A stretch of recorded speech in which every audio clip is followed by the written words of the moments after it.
Welcome, everyone. We are here for one of our budget finance work sessions. Today is February 4th, 2020, and I'm going to turn this meeting of the board over to the superintendent. Thank you, Madam Chair. Members of the board, as you recall, we have a budget project that is going on for an extended period of time, far beyond your typical budget work sessions, because we said we would walk through the budget, not quite line by line, but department by department, so the board and the general public can have a better understanding of how the dollars are allocated in total transparency. I want to remind everyone our budget is online for those who want to go on and look at it. We want to walk through so there's a clearer understanding. Last time we met, board member Gallo, I believe, and chair said, how about you make sure you give us some indication or pointing out where there's flexibility, dollars that can be used for different reasons and dollars that cannot. So I want to warn you ahead of time, when you look at your central office, they're mostly positions and small amounts for operations or operating budgets. When we get to our core business, which is teaching and learning, that is where you will hear more programmatic as well as position possibilities or potentials that are flexible. And so I don't want you to be discouraged if you don't hear a lot of flexibility, although there is some here. It's mostly positions for central department, and which, by the way, is a very small percentage of your overall budget. But I want to walk through anyway, and each member of my cabinet, each chief, is going to also talk about return on investment in areas that they are investigating for potential savings. So that's important as well. You heard we sort of already stole the thunder on our warehouse being shut down. That was through that same analysis, similar analysis around return on investment.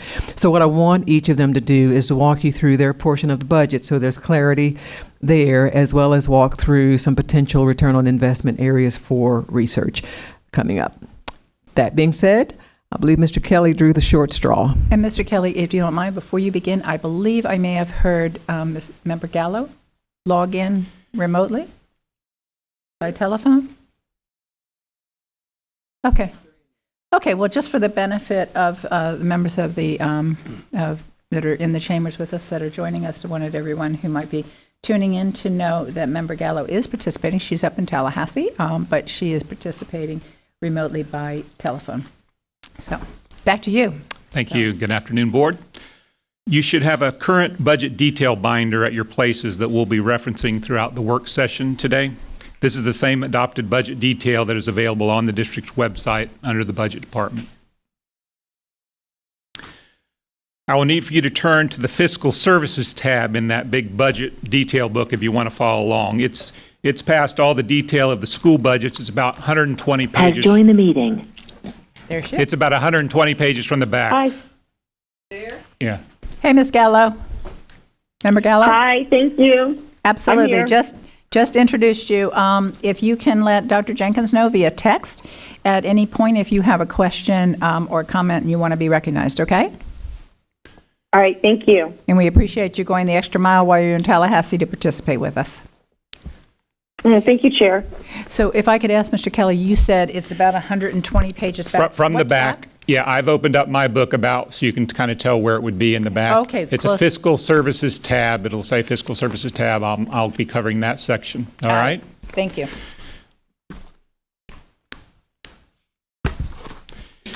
Here's the Fiscal Services organizational chart that includes all the direct reports to the CFO. We will be reviewing 8 separate department budgets within this division.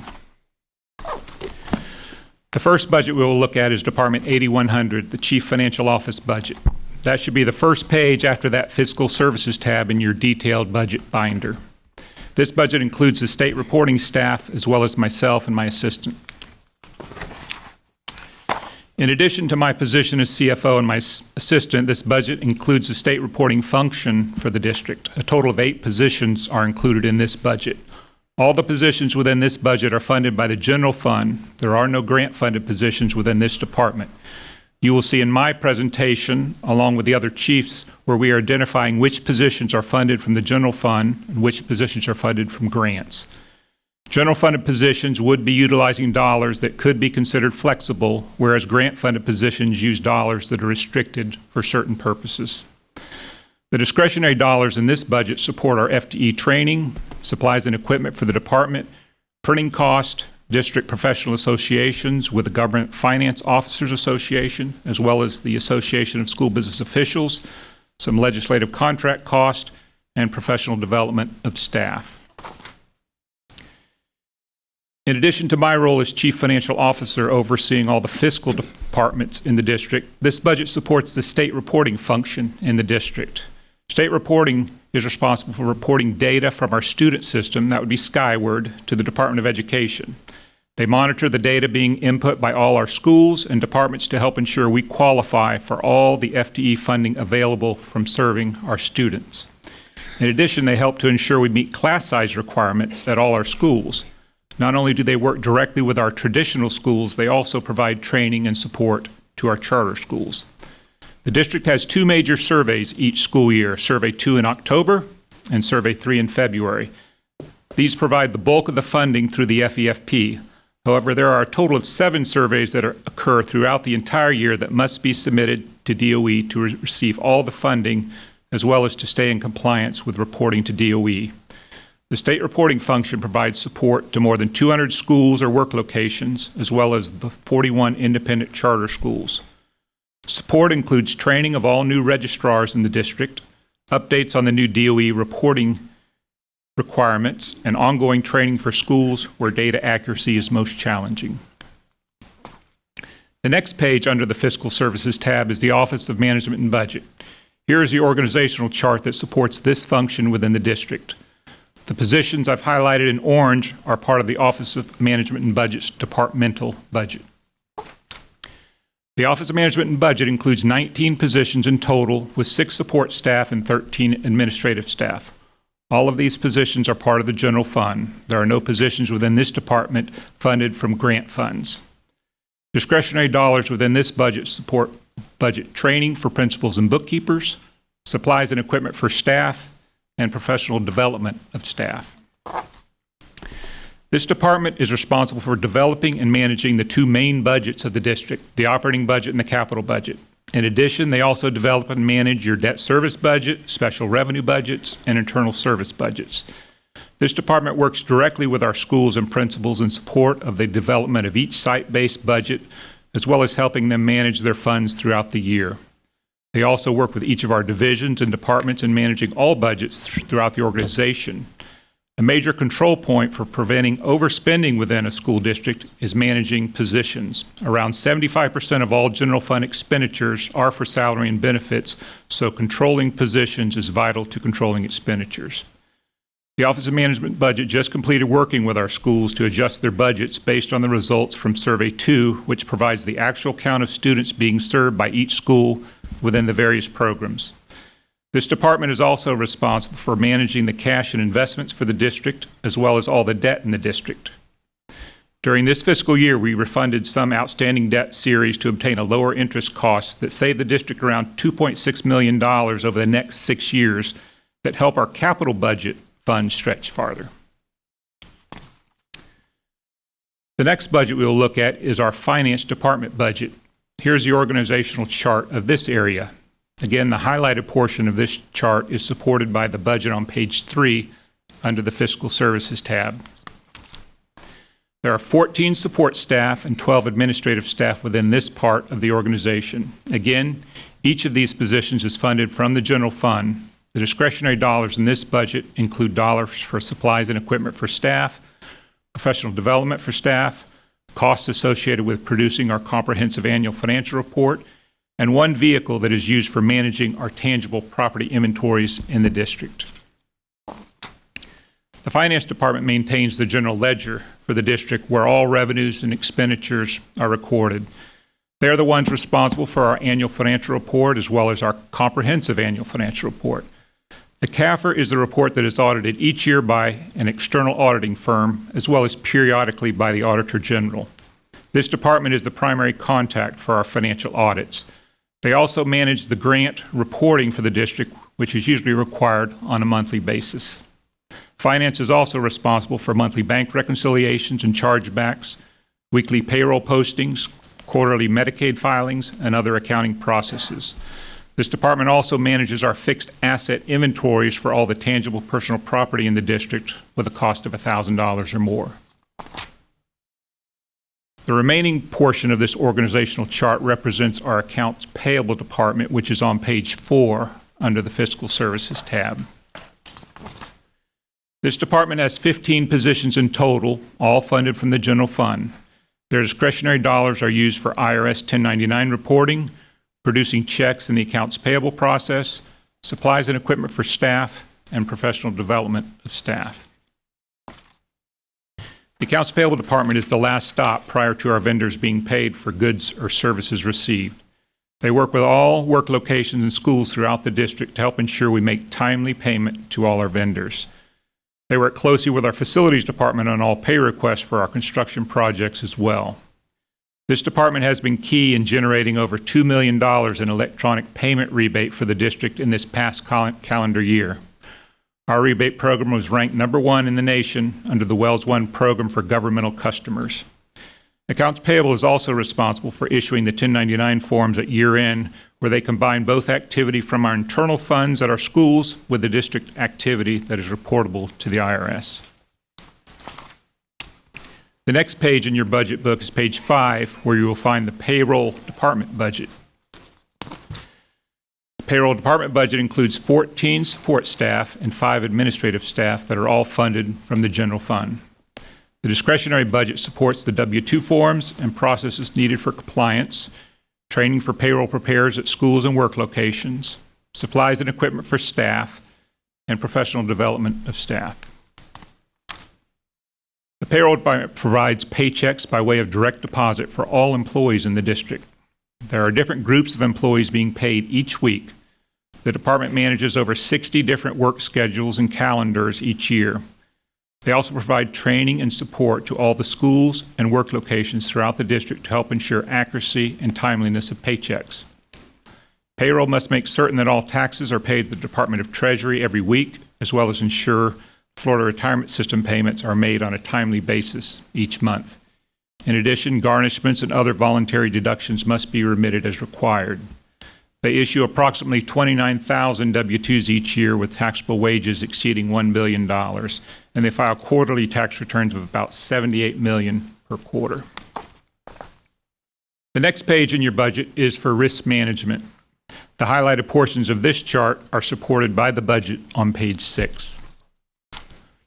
This department has a total of 17 positions, with 16 of the positions split funded with the Employee Benefit Trust. Most of the employees in this department spend a portion of their time working on trust activities, therefore a portion of their wages are paid by the trust. The discretionary dollars in this budget include dollars for required communications regarding health insurance, such as your IRS 1095 forms, supplies and equipment for staff, and participation with the Florida Alliance for Healthcare Value. The Risk Management Department is responsible for providing our health insurance plans for all employees. They work with our third-party administrators of our health plans, which include Cigna for medical and mental health coverage and CVS for pharmacy coverage. They also currently work with Gallagher Benefit Services to develop, change, and monitor our plans, as well as to ensure we comply with the Affordable Care Act requirements.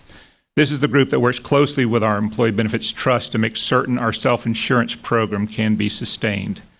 They also promote wellness programs to encourage employees to take control of their health for their own benefit, as well as for the success of our students. This department also oversees our property and liability claims and insurance renewals for the district. And also they work with FEMA on all claims related to declared disasters affecting our district. The next area of the budget is workers' compensation, which will be found on page 7. This budget includes just 3 positions, with 2 of those being support staff. All 3 of these positions are funded from the general fund. Discretionary dollars are used for printing cost and office supplies. This department manages our workers' compensation program. They promote safe work habits within the workplace. They process and manage all claims electronically for prompt service to our employees, and utilize a light duty program to help employees stay productive. This department also coordinates strength testing programs to help ensure prospective employees are able to handle the physical requirements of certain jobs. The last budget within the Fiscal Services tab is the Office of Retirement Services. This is on page 8. This department has 1 administrative staff and 4 support staff. Again, these positions are all part of the general fund. Discretionary dollars are used for printing cost and office supplies. The Office of Retirement Services provides information to our workforce on the retirement programs offered by the state, as well as supplemental retirement programs offered through the district. They also manage our sick bank program, which provides up to 100 days of sick leave per qualifying illness to eligible employees enrolled in the sick bank program.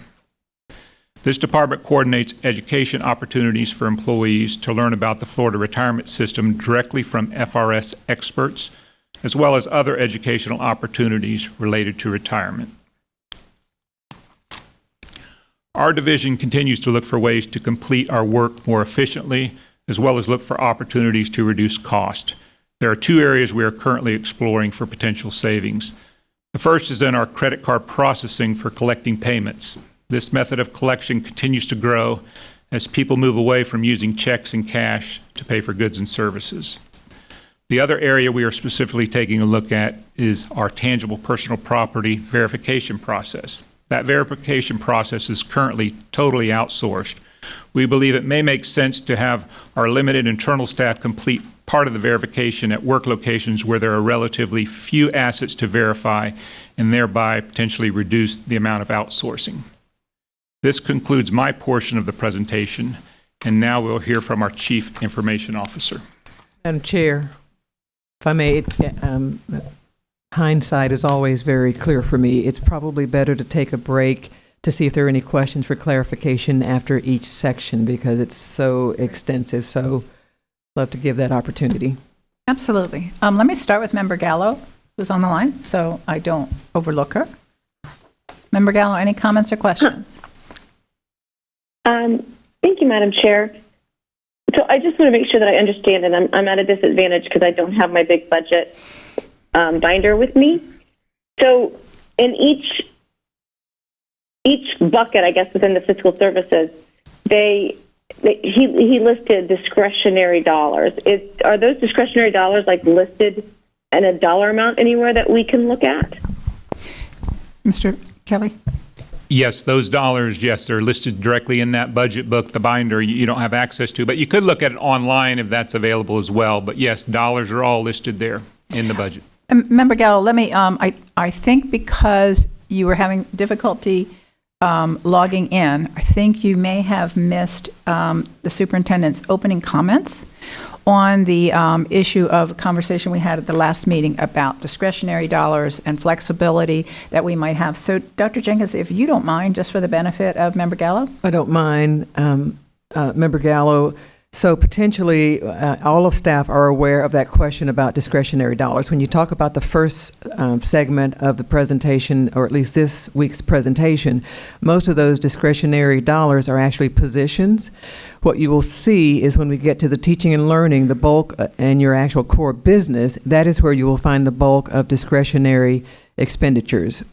Can you cut programs? Can you cut resources? Can you cut positions at schools? There's lots of discretionary opportunity there. What I sort of forewarned the board on was that there wouldn't be huge amounts of discretionary dollars during this portion except for actual positions.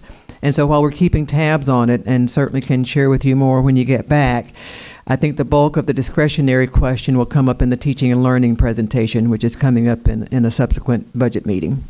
And Member Gallo, the superintendent wanted us to be aware of that because she didn't want us, as we're going through this, to think for any reason that the comments that the board made were not taking seriously. It's just that they will come up, they'll be more relevant in future meetings through the presentations. Is that helpful? That was very helpful. Thank you very much. Okay, absolutely. And I wish I had thought to cover that first. Member Byrd, do you have a question or comment? Question. Thank you. Just a quick question on the tangible personal property verification. Is that like the property of the school district, like tangible property? I'm just confused by personal.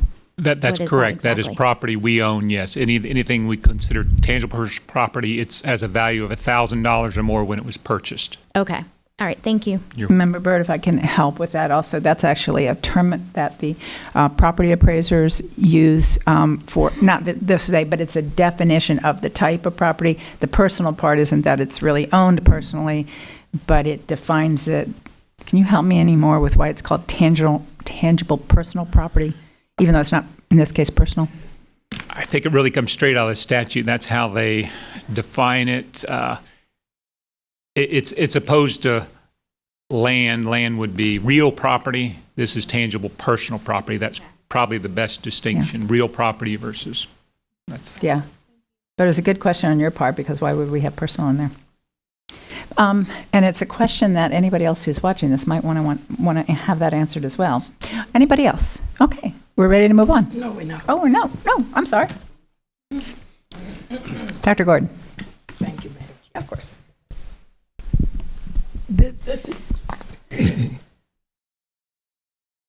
This has really been a major concern of mine. If you would go back to slide, well, it'll be 9, well, it'll be all of them. It'll be 1 through 10 and maybe 11. Go back to the very first slide,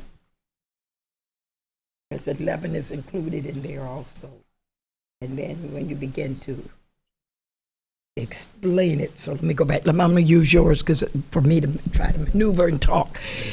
Okay, this is going to take a little while, Dr. Jenkins and Madam Chair, to the board, because this is very important. We must not lose sight of what we stated we were going to do as far as it comes to diversity and staffing our departments. And I've monitored practically every department in OCPS, and I noted that there is a lack of development of promotions and a lack of diversity within our fiscal service. And I'm very, very much concerned about that, because if you could tell me how many of diverse origins, just anything, African Americans, there should be a breakdown, and we talked about that when we went through the DSEG order, so if you could present that to me today, I would be very grateful. All of these, go to the next page, because you have your senior directors, so, you know, I don't see anybody of any diversity there. I don't see anybody of diversity here. Keep going. But you should be telling me.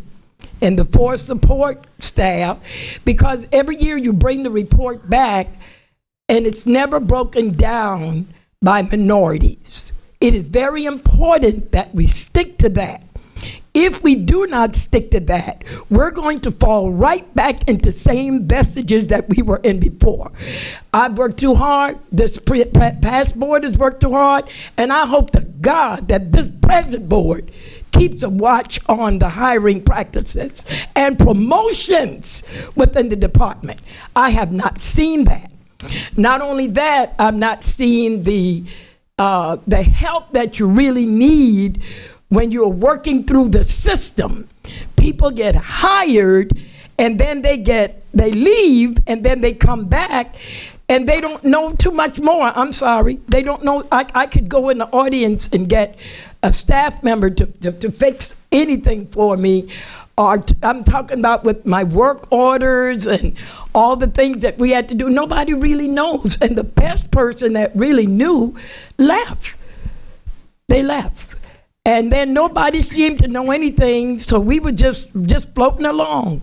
So my thing is with this budget and getting in the staff, I would like to know what is the diversity, the percentage of makeup, the makeup percentage of your diverse staff members, and how many have been promoted since 2000 to 2020. Because the track record is not there. And I'm a little disappointed in it. And because if you don't follow it, we'll keep going thinking everything is doing well. And I don't think it is. Because I think there are a lot of people in that department that is hurting, but they don't want to say anything. And they're doing the work of a lot of people, but they don't want to say anything. but it gets back. And I don't want to continue to hear it from all different, and it's everybody that knows about fairness. It's called equity. They just know about it. And I know a lot of the board members don't know what I'm talking about, but I hope that they get to learn and monitor the diverse population. So can you give me anything on the diversity here? Madam Chair, Dr. Jenkins? so we can get you percentages for fiscal services, percentage of female, Hispanic, and Black. Don't have percentages for you tonight, but happy to get that for you. How quickly can you get that to me? Because I don't want to vote on this at the next meeting without having that in the front of me. We'll get it to you by tomorrow. Thank you. And Dr. Jenkins? And I think you should get it to every board member, Yeah. that they should know the makeup of your fiscal service staff, because I have not seen that promotion since I've been sitting in this chair, and I've not seen the diversity since I've been sitting in this chair. And that concerns me, Madam Superintendent. We have a couple of promotions we're very proud of, but we'll get all of that for you. And yes, Dr. Gordon, I was going to actually ask that if that would be shared with the whole board. You know what I don't know, and now that you brought it up, I don't know what kind of a diversity report is normally provided in terms of management. So if you recall, when we do our, I'm losing the word. Oh, good. Uh, Glad somebody else does that. we do our reports. Well, you had the report Yeah. for your now I'm losing the Unitary status. Exactly. There it is. There it Yeah, you is. had a report for Dr. that. And Dr. Williams always brings the administrative numbers and learning community office numbers. We can get it for fiscal services as well. And yeah, we can get that for you. And just so everyone's clear too, we're not bringing anything forward for any vote anytime soon. So we've got some time. Okay, absolutely. Thank you. I'm sorry, we are moving on. I'm sorry, Mr. Curran. Good evening. I'd like to see if you can turn to the division tab in the big budget detail book. You want to go to the Department of Information Technology Services, 8210. Here is the Information Technology Services organizational chart that includes all the direct reports to the Chief Information Officer. The ITS department consists of 8 departments with 8 budgets. All budgets for ITS are located on page 1 to 8. The majority of our funds are spent on salary and benefits. Secondary is day-to-day operational expenses and professional development to keep our IT skills current with changing technologies. The first budget we will look at is Department 8210, ITS Administration, starting on page 1. In addition to my position as the CIO and my assistant, this budget also includes 3 administrative staff members for a total of 5 positions. Administrator of IT Data Analysis facilitates, tracks, and reports all of our IT audits. In addition, facilitates the creation and upkeep of the district scorecard. At any given time, this role supports an average of 8 complex IT audits per year from various third-party IT auditors. Senior Director, Business Operations, keeps our IT business operations running smooth. This role is responsible for all IT purchasing, IT budgeting, our help desk service center, taking in more than 66,000 customer requests per year, and a technology customer support for the Ronald Blocker Educational Leadership Center. In addition, leads and manages our district's E-rate program, where we apply for and receive an average of $4.5 million in reimbursements each year to support infrastructure in our schools. Senior Director, SAP Basis Business System Team, supports our business system environments. This role is responsible for implementing, upgrading, configuring, monitoring, and securing the technical environments for our business applications such as SAP and the EDW. The team directly supports SAP Modernization Project, which delivers a major account code restructure to support our business operations growth. They have built and maintained over 50 servers for this initiative and will continue to maintain as we grow as a district. In addition, it plays a key role on Project Fiori, which will deliver mobile apps to access employee self-service functionality. Orange County Public Schools Information Technology Services operates one of the largest networks in Central Florida. Hardwired and mobile devices, including student and staff connection to the internet, can easily reach 1 million during the day. We support over 200,000 devices in schools and district offices, 25,000 telephones, 16,000 wireless access points, 7,000 switches, and over 2,000 servers. ITS supports and maintains a multitude of software applications. Most notably is the SAP Financials and Human Resource System and the Student Information System. There is currently 137.5 FTE assigned to ITS. The next department we will look at is the ITS Applications Budget, page 2. Here is the organizational chart that supports this department. The ITS Application Department budget includes 1 senior director and 17 administrative staff for a total of 18 positions. 17 positions are funded from the general fund and 1 position is grant funded.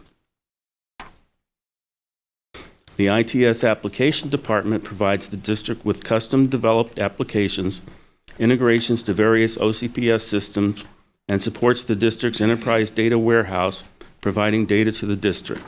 In addition to these duties, the team is supporting a large SAP project, account code modernization. During this project, the team is expected to update, modify, create approximately 600 to 700 objects while continuing to provide first-class production support upon launch. The majority of the department budget is spent on salary and benefits. Secondary is day-to-day discretionary expenses and professional development to keep our IT skills current with the changing technologies. The next department we will look at is ITS Enterprise Projects, page 3. Here is the organizational chart that supports this department. The Enterprise Project Department budget includes 1 senior director, 6 support staff, and 5 administrative staff for a total of 13, all funded from the general fund. There are no grant-funded positions within this department. The Enterprise Project Office consists of 3 project managers, 2 quality assurance managers, and 1 senior director. The mission of the group is to manage the overall project lifecycle from inception to completion. Included with the oversight is the quality assurance of all requirements related to portfolio projects and the management of organizational change introduced by these projects.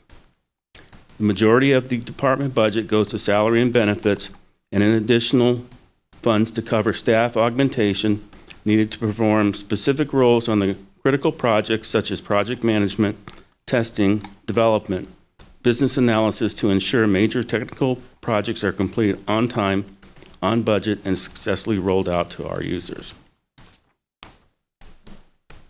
The next department we will look at is ITS Infrastructure Operations Budget, page 4. Here is the organizational chart that supports this department. The ITS Infrastructure Department budget includes 1 senior director, 17 admin staff, and 34 support staff, for a total of 52 positions, all funded from the general fund. There are no grant-funded positions within this department. ITS Infrastructure is primarily responsible for managing infrastructure, supporting every school as well as district offices. In addition, responsible for the digital curriculum device rollout and management of our one-to-one program. This department is also responsible for the district's email systems. During the month of December, the district received in excess of 18 million emails. Out of that number, 3 million spam messages were blocked. The infrastructure team is the backbone of all connectivity for our district. Infrastructure operations keeps our district running smooth and connected to continue efficient operations for our staff and students. The majority of the department budget is spent on salary and benefits. Secondary is day-to-day discretionary expenses such as travel to our school locations for support services and vendor support for management of our phone system. The next department we will look at is ITS Digital Curriculum, page 5. Here is the organizational chart that supports this department. The ITS Digital Curriculum budget includes 1 assistant director, 4 admin staff, and 3 support staff for a total of 8 positions, all funded from the general fund. There are no grant-funded positions within this department. ITS Digital Curriculum falls under the oversight of the ITS Infrastructure Operations and manages all of the day-to-day operations of our district's one-to-one program, including all student devices, mobile hotspots, and all break-fix of student technology devices. The majority of this budget goes to salaries, benefits, and day-to-day operations, travel to school locations, and our managed services through our vendors are used to handle the device depot for new device setup for students as well as break-fix. 53,000 devices pass through our depot for break-fix, and another 39,000 new student device configurations take place every year, and this number is climbing as we complete our cohorts. More than 130,000 student devices are taken home each day and supported through this group. This is a massive effort and completed through the digital device team. The next department we will look at is ITS Customer Care, page 6. Here is the organizational chart that supports this department. The ITS Customer Care budget includes 1 assistant director, 2 admin staff, and 15 support staff for a total of 18 positions, all funded from the general fund. There are no grant-funded positions within this department. ITS Customer Care falls on the oversight of the ITS Business Operations Office. Customer Care manages the district's help desk call center for all technology-supported related needs, including digital curriculum, student system, business system, hardware and software issues. In addition, oversees the district's self-serving ticketing system. The majority of Customer Care's budget includes salary and benefits, along with managed services to service our Tier 1 call desk.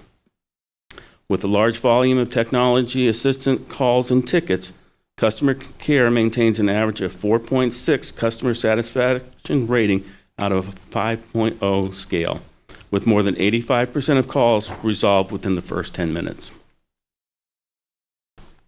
The next department we will look at is Information Security, page 7. Here the organizational chart that supports this document. The Information Security budget includes 1 senior director and 4 admin staff for a total of 5 positions, all funded from the general fund. There are no grant-funded positions within this department.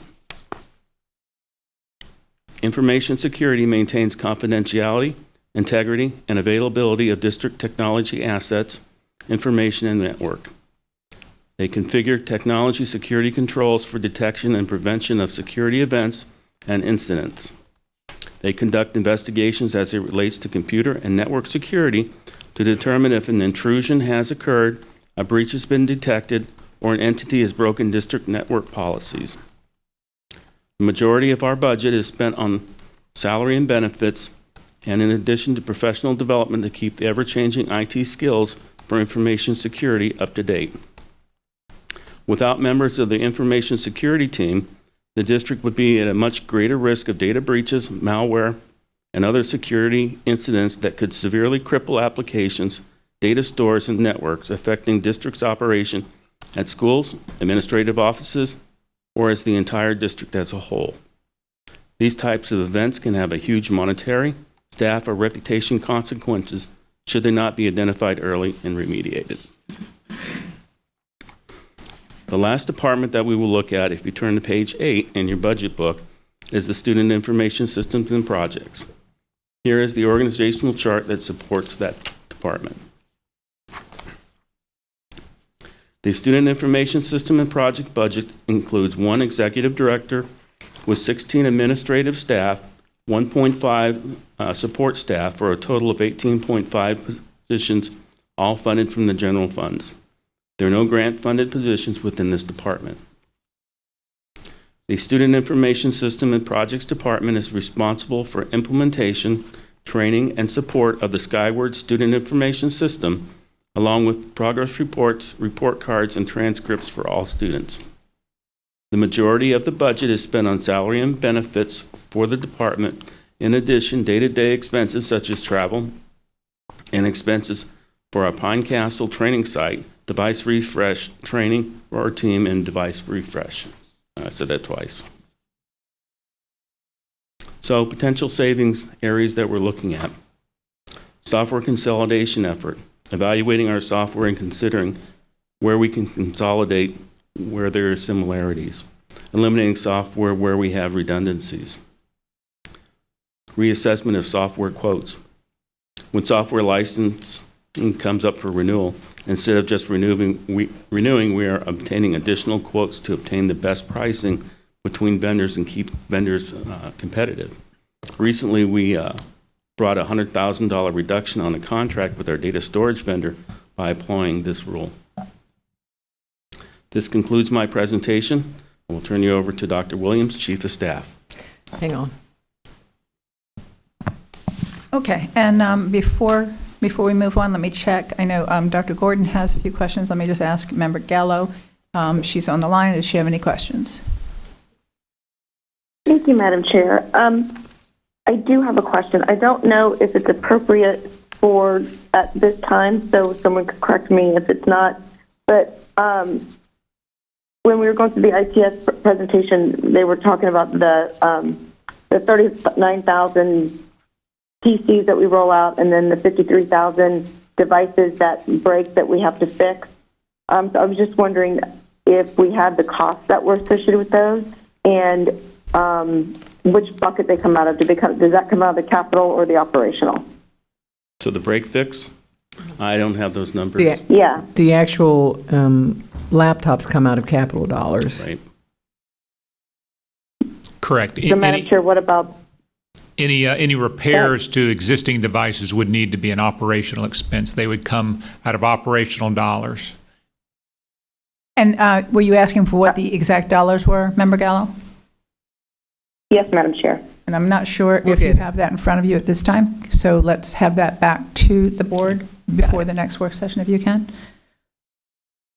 Of course, the next work session's on Thursday, so that may not be possible, but when you can. Thank you. Any other questions, Member Gallo? That's it. Thank you, Madam Chair. Let me move on to Dr. Gordon. Thank you, Madam Chair. Okay, can you go back to page 33 for me, please? Which page? With the ITS 33. I think it's 33. It's hard for me to maneuver and do this. Okay, mine is addressing the superintendent, and I'm asking her, have you all, because I haven't seen one in a good while, but all of us are out there in the school system. And I know you all know I work in Osceola, okay, and we switch staffs. You all know that. Our staff will go over to Osceola, and Osceola will come over to us. That's no problem. Back in 2000, up until about 5 years ago, it was a very workable situation. We worked together. I mean, what they had, we had. What we didn't know, they knew. What they didn't know, we knew. And we would exchange that information and make sure that our systems were operating effectively. I don't see that now. I just see we switching people. And I'm not going to fight about that, okay? But I'm wondering why everybody's running. You know, you're here today and over there today, and then you get over and find out both systems need a little help. But you're not asking the people who could tell you that what's wrong and could help you. So my question is to the superintendent, you know, I need to know what is going right, because every one of us have walked those buildings in our district, and they tell us what's wrong with our services. We walk this building, and they tell us what's wrong. When we go out, they tell us, the parents tell us what's wrong and what we need to do. So to me, nobody's asking the parents, or better yet, the kids tell us what's wrong and how we can improve our system. But nobody gets that from the students. You gave them the the devices, but 200,000 out there. But nobody has done a follow-up to see what's going right, what's going wrong, what is working well, what is not working well. Nobody has asked the children what needs to improve. They just I got both sides. I got Osceola on one side, but some got it and some don't, and some can't get it because they're in my school, okay, and they have to get what we give them and watch them all day long. But you gotta start talking to your clientele. You gotta start talking to your departments. I don't hear that. The departments are coming back telling every board member. Some board members maybe didn't get anything, but I'm a listening ear. I can only speak for myself. I get it. I get it from every district. They'll call and say, why can't they fix this? I said, Dr. Jenkins, no. Why can't we get that? Oh, well, it's Mr. So-and-so. He's holding us up. He doesn't want to move on it. You all don't know what they are saying about you. Just like they talk about us, they're talking about you. Okay, they're talking about you. We got to get out there and do a survey of some kind, an anonymous survey, so people could be honest about their departments. Guys, it's not going well. When I can't get into works, and I got to put in if Nella, I'm just going to be honest. If Nella is it Nella? She left us. I'm just going to call her name and blast her out because she was excellent. Because if I couldn't get in, I didn't have to go in 3 and 4 and 5 times into 2 different departments to just confirm something. I was able to get in there, get out. If I go to a school and a child couldn't get in, once upon a time we were able to just say, oh, do so-and-so. But I don't know, I'm not feeling it right now. I'm just not feeling it. So I think a survey, Dr. Jenkins, of some kind to find out. We have sent out 200,000 devices. The telephones, you have no control of that because you don't control the wireless system. But we can't control our devices because we're the ones that's putting them out there. The next thing is the vacancies that bothered me. If you could go all through here, it's nothing but vacancies. But just go to page 52. That bothers me because there are some people calling, stating that they are applying, but they probably don't know what to apply for. So some kind of way, Dr. Jenkins, we need to have on our website. Somebody was looking for something the other day, and I said, oh, just go type it in. But it didn't happen. It didn't happen. But it ought to be a flash, job vacancies, because we're not recruiting. Then if you got that many vacancies on, I think it's page 52. How many vacancies do you have there on 52? I think there's only 2. I think it's 3. 3? 4. You saw 4. See, I couldn't count them all. Now, somebody need that money. Somebody got a family. Somebody's willing to come in and work for us and get our system fully operating. If you're telling me that this budget needs to be approved for your system, and you keep saying most of the budget money, you said it over and over, is spent on salaries and benefits. And of course, travel, because you got to get training. But when the funds are not used monthly, where are you depositing it? I would like to get that answer today. So if you're not using it for those 4, now there are more than 4, because between page 33, 32, and 52, there are several vacancies there. So if you have all these vacancies, you're not operating at 100%. And I don't mean to kill you today, but why have technology we can't be at least 90%? We're not operating at 90%. You can debate me. I want you to fight me on this. Show me you're doing 90. This board want to know. Maybe they already know. I don't know. I know in my district it's not at 90.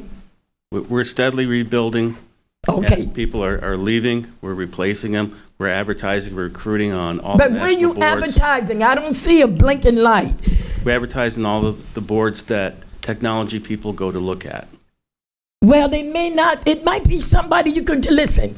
I remember fussing like this about training your own teachers. They done shut me up. I got to be quiet. Dr. Jenkins shut my mouth.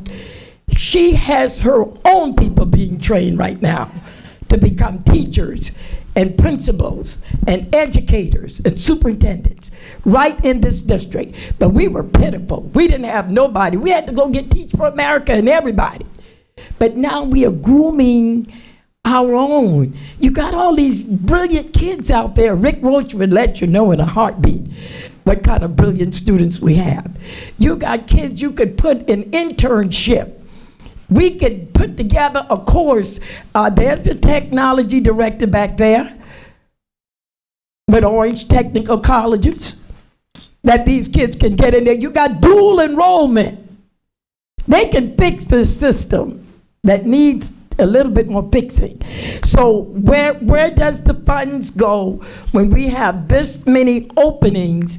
Because it's a monthly salary. So where does that salary go? Because I don't remember seeing that in the budget. Thank you, Dr. Jenkins. Thank you, Madam Chair. And I know Mr. Kelly was leaning into the mic and wanting to answer the question on Yes, he should know where that. that salary goes. Yeah. As far as vacancies, when an organization this large, we anticipate having vacancies every year. And if you look back to your initial adopted budget, we had over $19 million expected in savings. So we have to at least save that much, or our budget ultimately is not balanced. Well, we know about, saving a certain amount. We know about that. The board has to deal with that. But that's not what I'm talking about. You have those positions already budgeted, so it would not affect that amount. It would not affect that total. That's where it goes. Oh, so you're putting it in there. So how long does it rest there? It gets swept, any difference that's in what we budgeted for expected vacancies for the year, it would go into the fund balance from one year to the next. It doesn't stay there, it just goes to the, and so typically the positions aren't vacant all year long. There's just at certain times there'll be vacancies throughout the year with positions throughout the district. So what would that do to your budget if all of them get full and you advertise correctly and hit the right market and you have people that are interested? How would that affect? We would, if the positions, all the positions we had in the district were full all the time, all year long, we would need to make reductions in our budget That's close what I to thought. $20 million. So therefore, we're not doing what we need to do, because that's the kind of thinking we need to have. Why? Because we have people working. These people have families, they have children. And that's the kind of thinking. But if we just get lackadaisical and just do it to be doing it, because this is what we used to do. We got to change. You got to change the momentum. If you want good people, you can't keep doing what you're doing. Because if we keep doing what we're doing, we're going to keep getting what we get, this presentation. And I thank you for that. Thank you, Madam Chair. And Madam Superintendent. Member Byrd. Thank you, Madam Chair. What I was going to say kind of piggybacks on what my Dr. Gordon. Yes, Dr. Gordon, thank you, just said about our technology program. And I know that, we have our one-to-one rollout, but my concern is kind of like what she said, are we at a point now where we possibly, now that we've got started our elementary rollout, that we should take a step back and assess where this is, as far as maybe our academic return on investment in this area, because this is a huge budget item, with 39,000 devices every year and 53,000 devices having to get fixed coming out of our operating budget every year. We've got 52 positions in infrastructure. It's a huge budget item, and I just want to make sure that, it's good, that it's a good thing that we're doing it, because it often sometimes things sound really good, and it could be that maybe it's not worth the amount of money that we're spending on it. So that's just something that I'd really kind of like to address. So, Member Byrd, I think that's a great question. I know it's something that the board is kind of batted around the issue of how we're rolling out the one-to-one devices at the elementary school level. So let's hear from Dr. Jenkins on that. So, thank you, Madam Chair. So, two things are important to remember. One, the actual devices do come out of the half-penny sales tax. When we got that sales tax renewed, that was part of what we committed to spending the dollars on. So at this point, it would be, I think, difficult for the board to say, well, we said we were going to spend it on that, now we want to spend it on something else.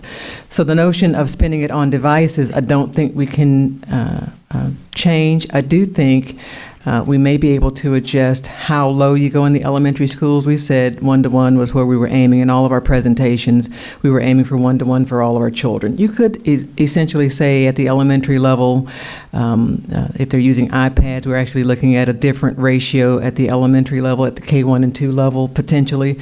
But those dollars that were part of the half-penny sales tax were committed for our technology. That's number one.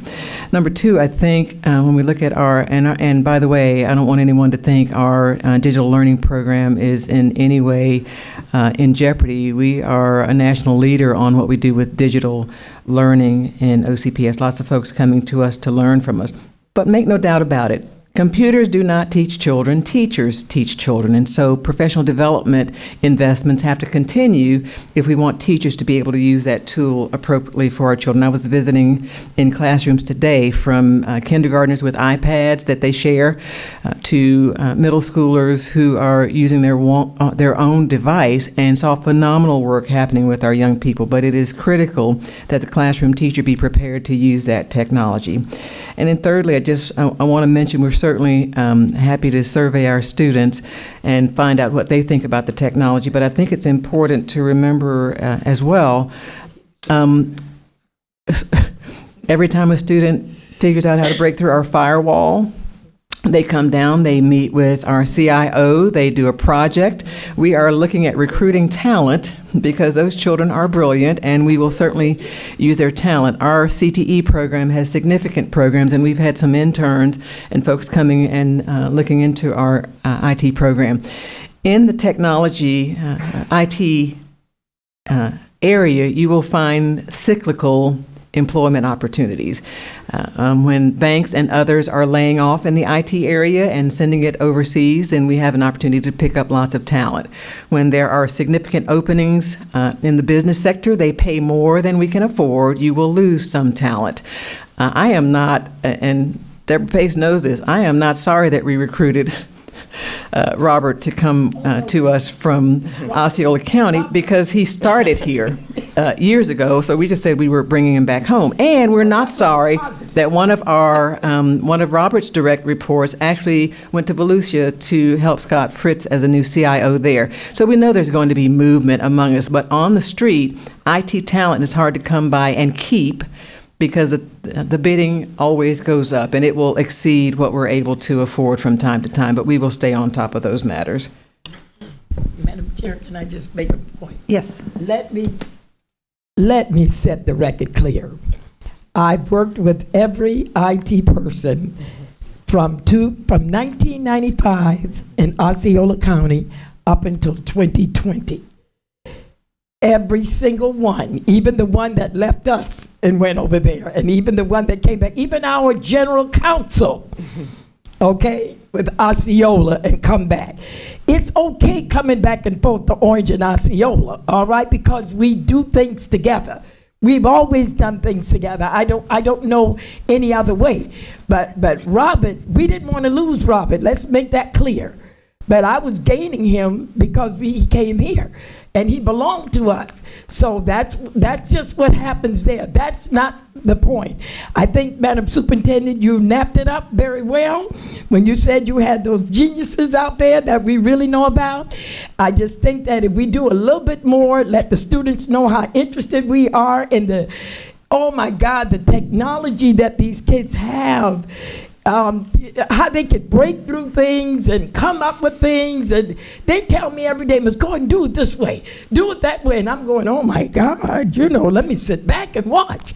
I don't even think it would hurt. And I talked about Orange Technical College and Valencia getting together and doing a dual enrollment for these students that would be wanting to get into this area.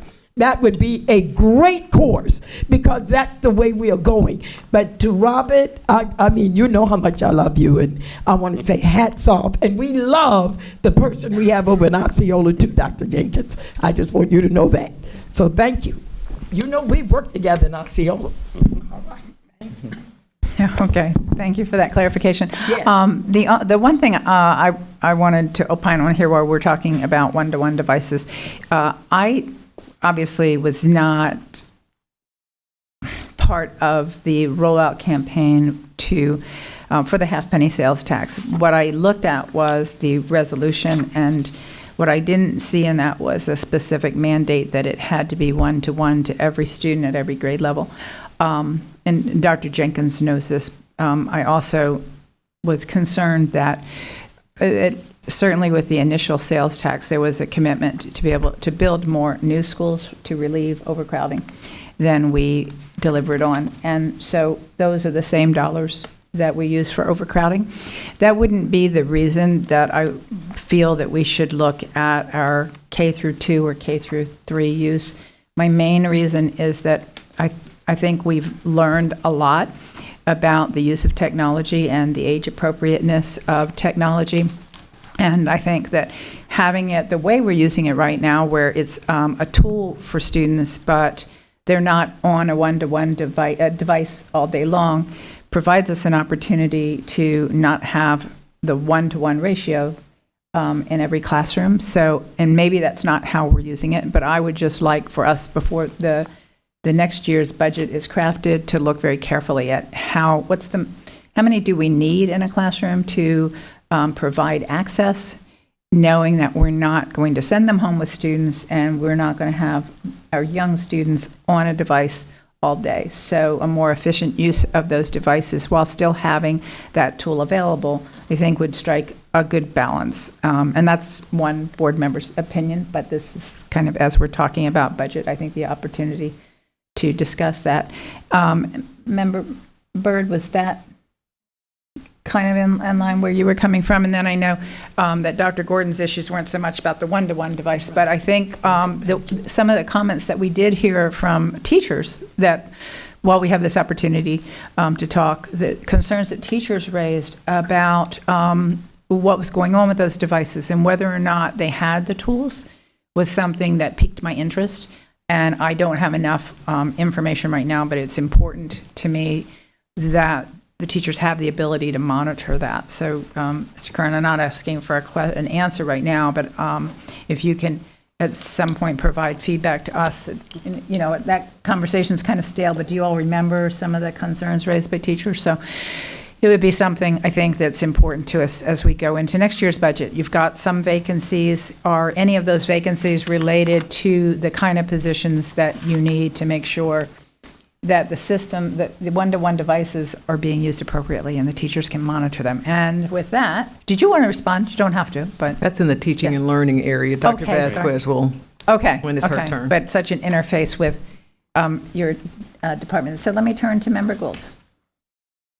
Just in follow-up to this, I do periodic what I call roundtable talks with, and every time the support mechanisms and the training, and some of this is in teaching and learning, and some of it is in direct support, because the hardware support piece, because we are spread so thin and we have so many positions open that are rolling, often there is a delay and they have to do workarounds in that delivery system. But in addition to that, as we're looking into a deep dive on this and looking for things that we may need to support the classroom next year, which would actually be a stress reducer for the teachers, is parental teaching of how to use all of the systems.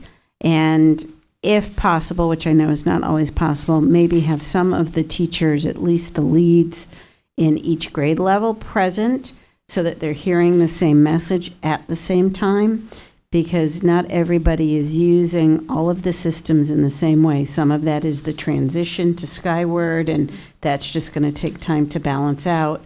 But I had an example sent to me of 4 different places that a student was getting high school homework assignments, 4 that they had to find.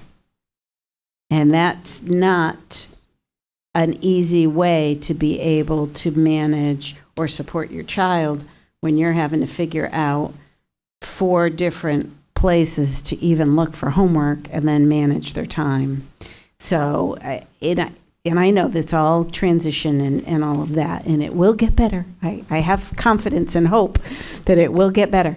But I think as we roll out these technologies, it's not just internal, it's external, and it makes our jobs easier the more we can train even how to use the apps and what's going to talk to what and what that timeline is. I'm not sure that that message got out to all the parents either, so the communication piece.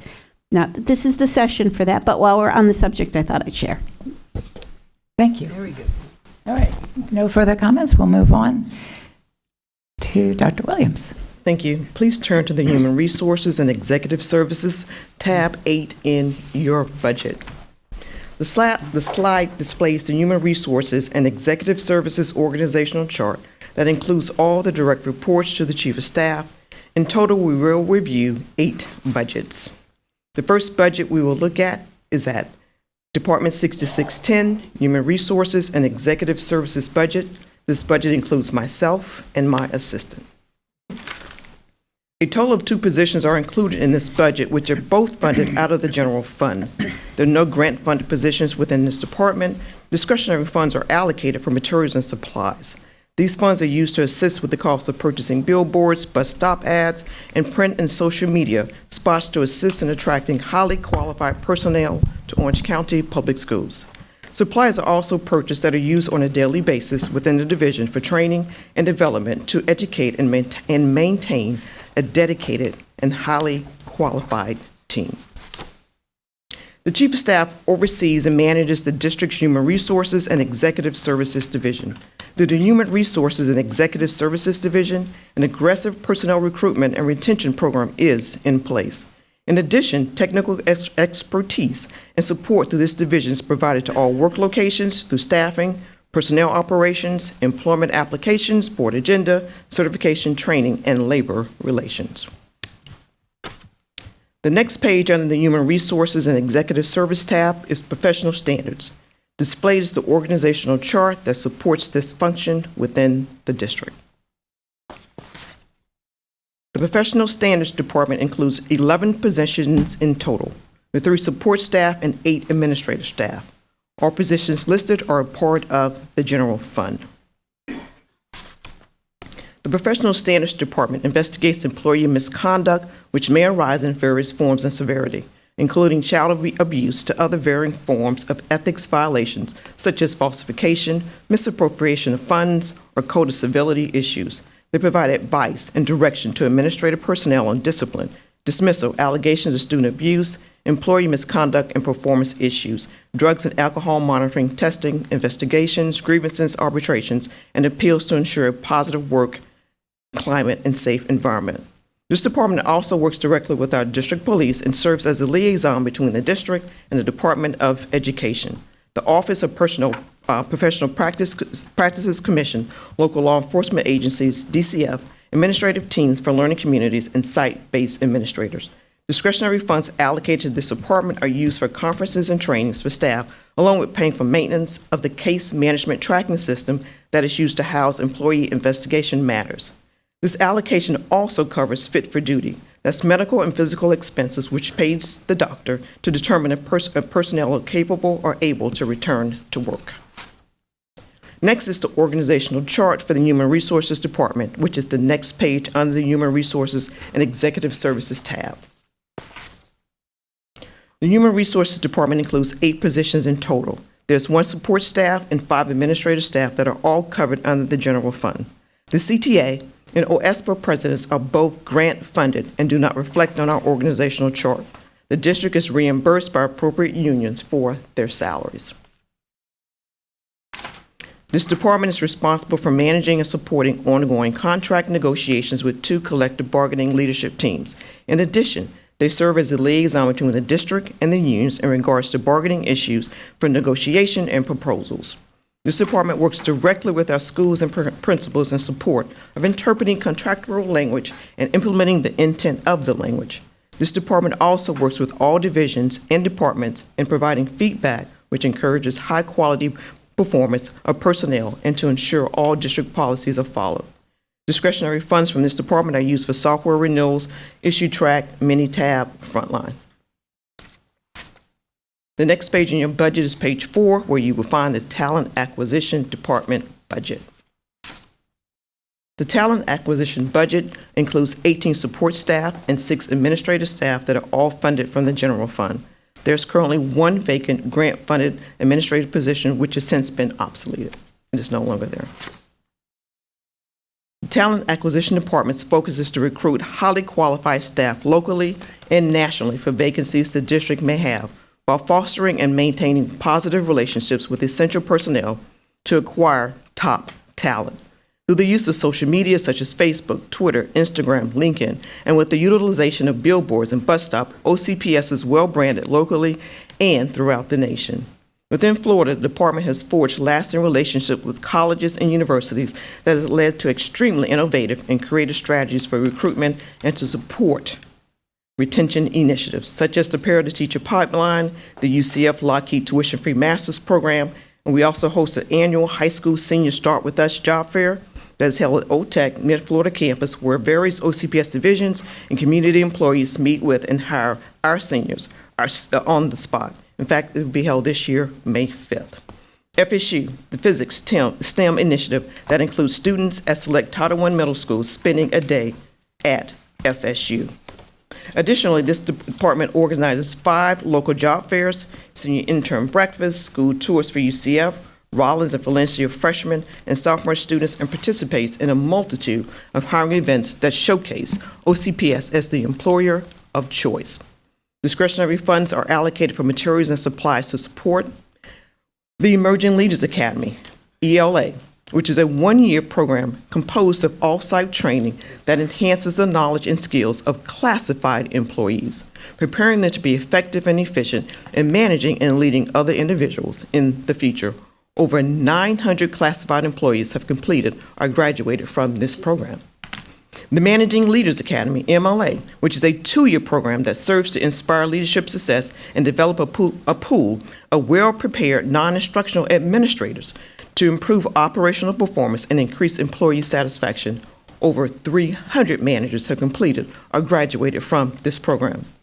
Discretionary funds are also used to support travel to recruit to FSU, Alabama, Georgia, BCU, UF, Florida, and M University, South Florida. Title I school tours, where freshmen and sophomore students and professionals from UCF and Valencia take an OCPS bus to select Title I schools for breakfast and a tour. All to ensure that OCPS continues to recruit, support, and retain highly qualified staff. The next page in your budget is page 5, where you will find the Employment Services Department budget. The Employment Services Department budget includes 28 support staff and 7 administrative staff that are all funded from the general fund. The Employment Services Department plans and manages the employment application process, school-based and non-school-based administrative processes, board agendas, and staffing for the entire district. The department provides human resources support in areas such as compensation, benefits, staffing, and onboarding, along with retention rates and any pending vacancies. Employment Services also manages the application, screening, and hiring processes for all incoming employees in any position for all work locations. This department provides feedback and support to the district offices, learning communities, and schools through the hiring and reappointment process for all positions in the district. Discretionary funds covers external advertisement, teacher.com, LinkedIn, Dice, Indeed.com, and universal background screenings for all administrative hiring, association fees for all managers, day-to-day supplies and services for the entire Employment Services Department and the Certification Department, as well as dues and fees for the HR Division to attend trainings and conferences. The next page in your budget book is page 6, where you will find the Certification Department budget. The certification department budget includes 8 support staff and 1 administrative staff. Of the 8 support staff, 1.5 are grant funded, 6.5 support staff, and 1 administrative staff are covered by the general fund. The certification department serves as a liaison between the school district and the Florida DOE certification department. They manage certification consistent with federal, state, and the district regulations to ensure that there's a highly qualified teacher in every classroom. This department receives, reviews, and analyzes certification qualifications and eligibility for all instructional staff within OCPS. In addition, the department monitors and advises teachers on the acceptable courses for satisfying compliance with the Florida State Board of Education. The compensation department is located on page 7 of your budget book. Compensation services consists of 1 support staff and 3 administrative staff, all covered in the general fund. The Compensation Services Department provides timely and accurate information to all OCPS employees, the CTA and OSPA unions related to all wage and salary issues. This department oversees the development of salary schedules, pay plans, job descriptions, documents, and data analysis related to compensation. They calculate the cost of compensation recommendations related to administrative, food service management, classified, temporary, regular, part-time, and full-time positions. Compensation Services serves as the district's contact for unemployment compensation issues and maintains reports related to the district's compensation strategies. This department also leads pay and job equity systems and processes necessary to ensure financial responsibility for costs and human resources to the district. The majority of compensation's discretionary funds are used for compensation surveys, job analysis, comparison of jobs, and World at Work dues and fees, which is an organization that focuses on compensation. The Human Resources and Special Projects Department is on 8 of the budget book. The HR Special Projects Department consists of 1 support staff and 1 administrative staff, both covered in the general fund. HR Special Projects Department leads the process for the placement of interns in our schools. Its close collaboration with 26 universities and colleges has resulted in the successful placement of over 500 junior and senior block interns for the 2019-2020 school year. HR Special Projects collaborates in the placement of international teachers, such as the ones recruited by EPI, that's Educational Partners International. Additionally, it leads a 6-month immersion experience of 48 Saudi educators in 11 OCPS schools. This immersion experience is funded through a grant of the Ministry of Education of Kingdom of Saudi Arabia awarded to UCF Global. HR Special Projects serves as a dedicated leader for the implementation of the contract between Kelly Educational Staffing and Orange County Public Schools. Our division continues to look for ways to complete our work more efficiently, as well as look for opportunities to reduce costs. The 3 areas that we are currently exploring for potential savings are the cost of in and out-of-state travel for recruitment and retention initiatives that are in place with various committed colleges and universities, and the Emerging Leaders, ELA, and Managing Leaders Academy, MLA. While our turnover rate is lower than in the past, and in fact lower than the national average, the team created a survey monkey to conduct exit interviews for teachers that left the district, but we are looking at a more aggressive approach, that is to contract with a company or outside agency that will conduct exit interviews for us. This concludes my portion of the presentation. Now we will hear from our Chief Operations Officer. Thank you. Dr. Jenkins? Oh, I'm sorry, you turned to me. I'm sorry. Member Gallo, you still online with us? I'm still here, Madam Chair. Any questions, Member Gallo? I do not at this time. Thank you. Thank you. Dr. Gordon? Thank you, Madam Chair, and to Madam Superintendent, and to Dr. Bridget Williams. Excellent, excellent report. Thank you. You've done everything that we've asked. So each of us, we have another list up here for you. We're ready. Any other members? All right. Dr. Jenkins, back to you. Thank you. So if you please go to the tab labeled Operation on your budget book, I'll give you a couple of seconds to turn that way. So The operational organizational chart reflects the 10 direct reports to the COO. The operation division is composed of 7 diverse departments. We have close to 3,000 members, including administrative and support staff. Their functions support the operations of the district by providing a diverse array of services and, at instances, administering and enforcing controls based on rules, regulation, and policies. We will be reviewing a total of 18 budgets under the Operation Division tab of your budget book. The first one that we will be reviewing is under the Operation Division tab of your budget book is the Chief of Operations Office, Department 6613. The chart includes all direct reports to the COO in the Operation Office. That would be page 1 under the tab of Operations. A total of 4 positions are included in this budget. In addition to my position as COO and my assistant, this budget includes 2 business analysts for the Operations Division. All the positions within this budget are funded by the general fund. There are no grant-funded positions within this department. The discretionary dollars in this budget support the division initiatives with supplies and equipment for the department, printing costs, and professional development of staff. The Chief Operation Office is responsible for the oversight of all Operation Division departmental functions. We do this by managing the planning, execution, and tracking of division strategies. This is done while maintaining team accountability. Now we're going to page 2 of the Transportation tab, and that will be your second budget. The next budget under the Operation tab is Transportation Support Services, Department 6220. This is one of 3 budgets under the Transportation Services area.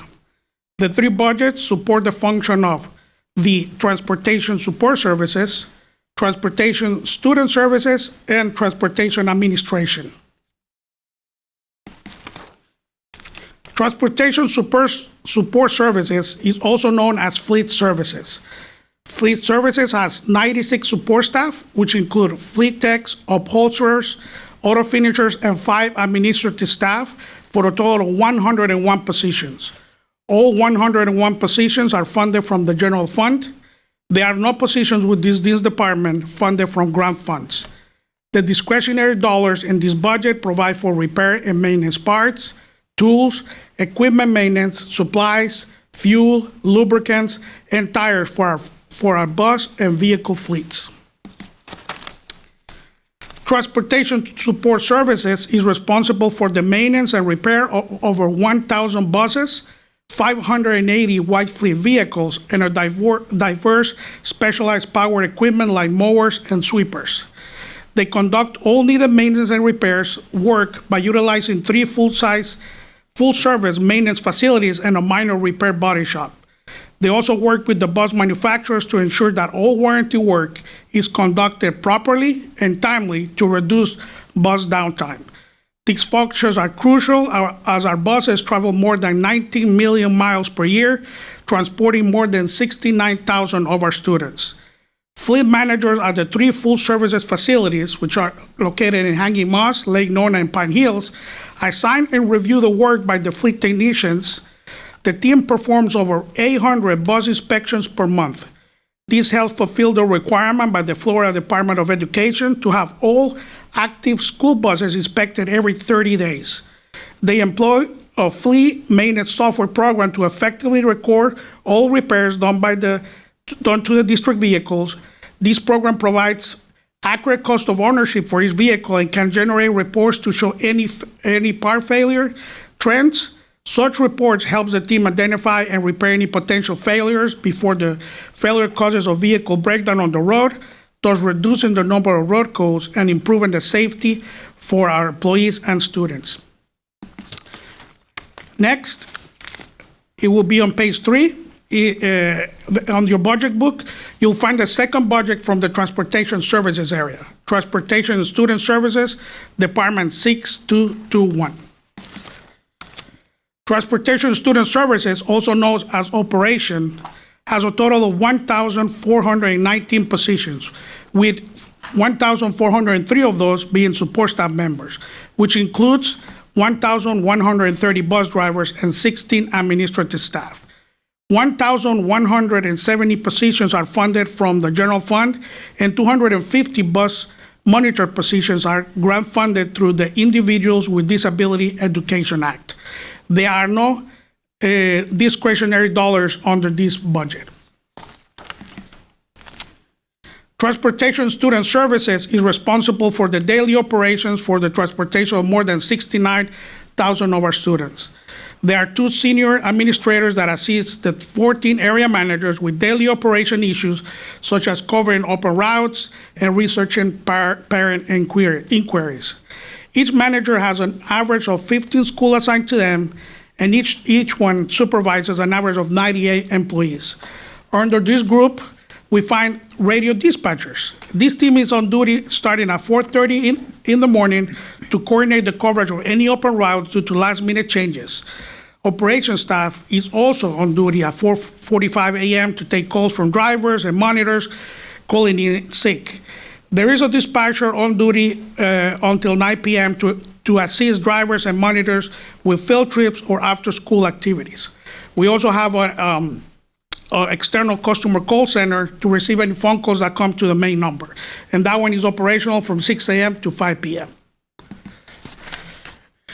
Next, on page 4, that will be reviewing the Transportation Administration Department 6222. This is the last of the 3 budgets for the transportation services area. Administration has 181 positions in total. Of those, 171 are support, and 10 are administrative staff. Within the support staff, we find 60 driver trainees. Administrative and staff positions are part of the general fund. There are no positions within this department funded from grant funds. The discretionary funds under this budget provide for the contracting of special transportation services, material, supplies, driver's physicals, technology support, equipment, and professional development. This section of the transportation services area supports the general operations of the department. Under this group, there's 1 senior administrator for routing services, 1 for business services, and 1 for safety and training. The routing services team under this group builds and maintains the 850 bus routes with over 13,000 bus stops and 2,700 bus runs that are buses transit every day. Transportation is required to be provided for students residing more than 2 miles from their zone schools. The routing team updates routes daily after receiving a nightly download of our student data from our student information system. This download allows for the district routing software to assign new students to bus routes. This team also works to build routes for the summer. The business services unit of the Transportation Administration Group has 4 major functions. Those are field trips, payroll, procurement, and employee services. The field trip team processes trip requests, assigns drivers and monitors, and invoices school for over 20,000 field trips annually. Now we're going to go to page 5 under the operations tab, is where you will find the Material Management Department budget, department number 6123. Material management is also known as the supply center or warehouse. This is one of 4 budgets we will review under the Material Management Group. This group is part of the Procurement Services area. In total, we will review 6 budgets that fall under the Procurement Services area. The Material Management or Supply Center Department includes 15.5 positions in total, with 14.25 support staff and 1.25 administrative staff. Some of these positions' budgets are divided among all units of the Material Management Group. All these positions are part of the general fund. There are no positions within this department funded from grant funds. The discretionary funds under this budget provide for contracted distribution services, material supplies, and energy usage. Material management is an enterprise-based supply center providing supplies to school and offices. The supply center manages and stocks around 500 product lines. Last fiscal year, they fill and ship over $3.5 million worth of goods to school and offices. This represents approximately over 11,000 separate orders and more than 5,800 deliveries. Now we go to page 6, and here you will find the second of 6 budgets under the procurement services area, and this will be Document Management Department, number 8204. The Document Management Department includes 8.34 positions in total, with 5.17 support staff and 3.17 administrative staff. As mentioned before, some of these positions' budgets are divided among all units of the Material Management Group. All these positions are part of the general fund. There are no positions within this department funded from grant funds. The discretionary dollars in budget 8204, Document Management, support their supplies and equipment, printing costs, District Professional Association with the Florida Educational Risk Management Association, Florida Association of School Business Officials, and the professional development of staff. Document Management oversees the proper management and disposition of district records and forms. They do this by fulfilling all record requests and legal orders. This can include the redaction of confidential information from records prior to release. Last fiscal year, Records Management received and processed over 4,000 requests for records with a combined average response time of 4.75 days. The Force Management Unit of this department created 18 new official district forms and revised 80. Additionally, they maintain a total of 569 official district forms. Next, we have on page 7, it will be the Safety and Emergency Management Department, number 6615. This is one of 4 budgets under this department. 3 offices compose the Safety and Emergency Management Department, and those are the Fire Marshal, the Emergency Management and Business Continuity, and the Safety Offices. The Safety and Emergency Management Department includes 2 positions in total, with no support staff and 2 administrative staff. All these positions are part of the general fund. There are no positions with this department funded from grant funds. The discretionary dollars under these budgets support equipment, services, and supplies for the department and their Emergency Operations Center, awareness, outreach, and program resources for district offices and schools, fuel and vehicle maintenance, printing costs, District Professional Association with ASIS International, Florida Association of School Business Officers, the International Association of Emergency Managers, and the Florida Emergency Preparedness Association, and the professional development of staff.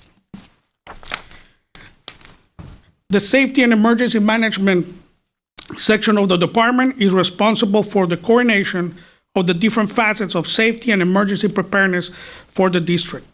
The coordination includes the oversight of initiatives like the Incident Management Team, Safety Committee, Safety Council, and SafeWalk. They accomplish this effort through their different offices. Next, on page 8, is Protected Services. Protected Services Department 6619. This it falls under the purview of the District Police. This will be one of 2 budgets that we review under the District Police area. The Protected Services Department budget includes 16 support staff positions. 11 of these positions are funded from the general fund, and 5 positions are grant funded. The discretionary dollars in budget 6619 support our protected services equipment, supplies, fuel, and vehicle maintenance for our security officers. As stated before, this team falls under the purview of the District Police Department. It is responsible for providing protective security services at certain district locations. In addition, they respond to after-hour incidents at all district facilities. This team provides individuals with Disability Education Act grant-funded security service in support of Magnolia, Cherokee, and Gateway. They monitor the access and egress of the Ronald Blocker Educational Center, turnstiles. They monitor the more than 6,000 visitors at this building, and adjacent college, and they respond to all the calls at different facilities. These can include key assist, building check, and law enforcement requests for assistance. Next, on your budget book, you will see asset protection, which will be page 9. As you can see, there's no budget for that group through a organization. That function now is part of facilities, but there's no budget associated with that. So next will be page 10, which will be the Office of the Fire Marshal Department, number 9023.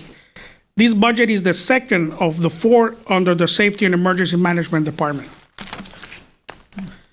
The Office of the Fire Marshal includes 6 administrative staff. All these positions are part of the general fund. There are no positions within this department funded from grant funds. The discretionary dollars in this budget support the equipment, services, and supplies for the office, awareness, outreach, and program resources for district offices and schools, fuel and vehicle maintenance, printing costs, district professional associations with the Florida Fire Marshals and Inspectors Association, and the National Fire Protection Association, and the professional development of staff. This office is responsible for the tasks related to the compliance and enforcement of the applicable fire codes. This is done by conducting fire and life safety inspections to all existing facilities on a yearly basis. This team also conducts reviews of construction plans, and they inspect all construction projects.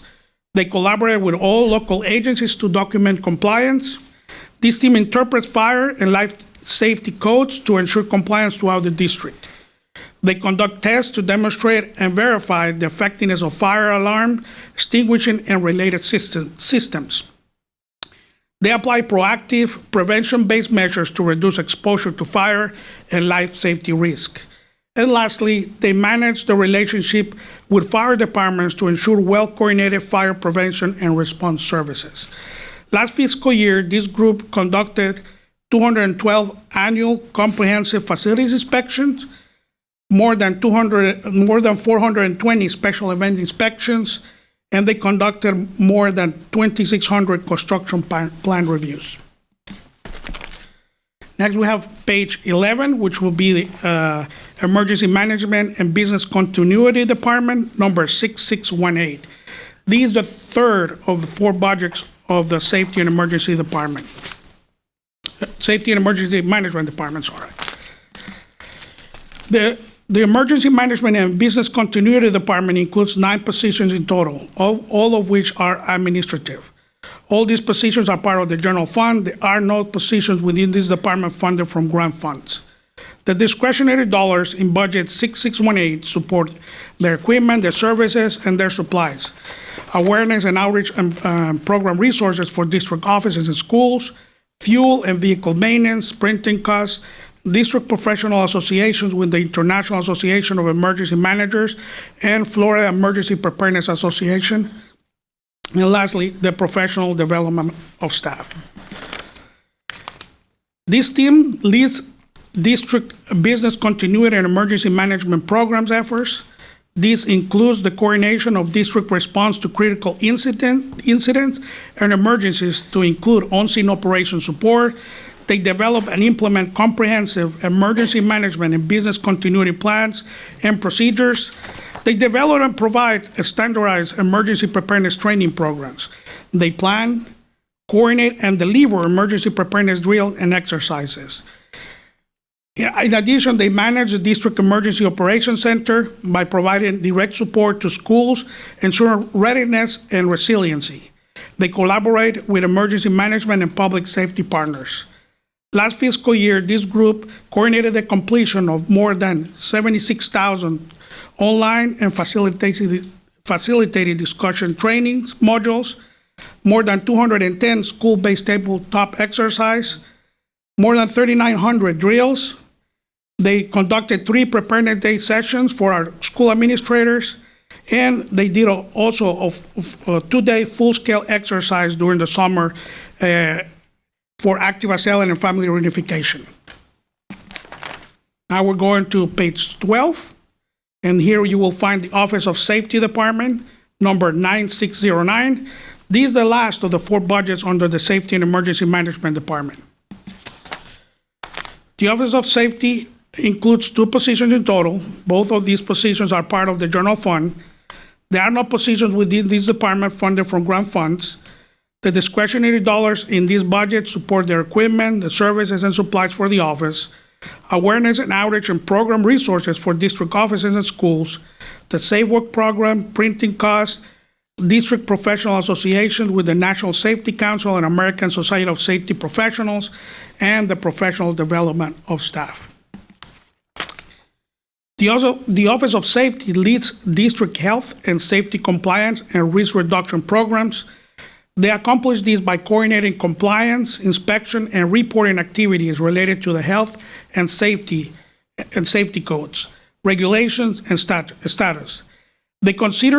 They administer the district emergency life-saving measures program like AED, bleeding control, and trauma kits.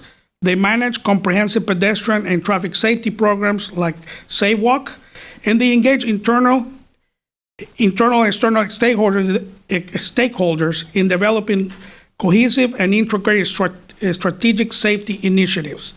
And lastly, they collaborate with external partners and regulatory agencies on issues of mutual interest. Next, it will be page 13. Following is the budget for the District Police Department, number 9610. This is the second of 2 budgets under this department. The District Police Department includes 41 positions in total, with 11 support staff and 30 administrative staff. All these positions are part of the general fund. There are no positions within this department funded from grant funds. The discretionary dollars in this budget support our district police training, supplies, and equipment, in addition to fuel, vehicle maintenance, communications, travel, and law enforcement professional association, and professional development for staff. The district police coordinates all law enforcement activities throughout the district. They provide direct law enforcement services to district and schools as required. To the district and the schools as required. They coordinate on-scene critical incident emergency response, and they conduct training to district personnel on security-related strategies. The portfolio of district police comprises district police, communications, information analysis, enterprise security system, protective services, and Clery Act compliance. The senior director of this department serves as police chief and district school safety specialist, representing the district with the Office of Safe Schools. The team manages contracts with 9 different law enforcement agencies for SRO and school security services. Through its portfolio, they manage district police communications, around-the-clock dispatching, and call-taking services with telecommunication employees, which handle in excess of 120,000 telephone calls annually. They train school administrators, SROs, and deans on mental health professionals in the threat assessment process. They conduct school weapons screenings, and they manage school administrative safety screenings. They support the 5 technical colleges by managing all aspects of the Clery Act compliance. Their enterprise electronic security unit handles services requests from schools that involve security cameras, proximity car access and removal, the enterprise visitor management system, and intrusion alarm system management. Next, on page 14, you will find the Environmental Compliance and OSHA Coordination Department, 6109. The Environmental Compliance Office has 8 positions in total, with 2 support staff and 6 administrative staff. All these positions are funded, are part of the general fund. There are no positions within this department funded from grant funds. The discretionary dollars in this budget support the contracting of licensed consultants for regulated or compliance-related inspections, disposal of regulated waste, school-based environmental supplies, regulated permit fees, supplies for the office, printing costs, and professional development of staff. The Environmental Compliance Office ensures environmental regulatory compliance within OCPS and provides environmental health support services for all employees in the district. The department manages and monitors the proper disposal of regulated waste, conducts site inspections for hazardous materials, construction sites and ensures healthful working conditions by evaluating the indoor environment. They also provide training and support to all the schools and work locations throughout the district. Last fiscal year, this team trained nearly 1,500 employees. They performed 177 construction site inspections. They administered the disposal of more than 87,000 fluorescent lamps, more than 6,000 pounds of hazardous and non-regulated hazardous waste, and more than 16,000 gallons of used oil to be recycled. And they responded to approximately 344 indoor air quality reported concerns throughout the district. Next is on page 15 is the Procurement Services and Facilities Contracting Department, number 8141.